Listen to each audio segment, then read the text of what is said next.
May bago at improved na gimbal ang Insta360. Ito ay ang Insta360 Flow 2 Pro. Meron siyang new and ergonomic design na para sa akin mas madaling hawakan compared sa mas lumang version.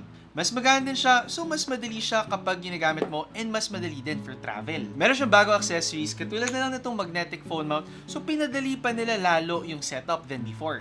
Mas sturdier din yung kanyang selfie stick kasi napansin ko dati na bumababa siya kapag masyadong mabigat yung phone na binubuhat niya. This time, kahit anong bigat ng 15 Pro Max, kayang-kaya ng Insta360 Flow 2 Pro. At katulad ng lahat ng phone gimbals ng Insta360, meron siyang built-in tripod. And mas sturdy and stable din siya compared to before. So mas less yung worries mo kung masyadong maggalaw or masyadong mahangin sa kung saan ka nagsushoot. May bonus pa siya na selfie mirror dito. So kung mas prefer mong gamitin yung rear view camera, hindi ka na mahihirapang umanggulo or mamamake sure mo lang na ikaw talaga yung kanyang nakakapture. Ito na ang new and improved gimbal ng Insta360, ang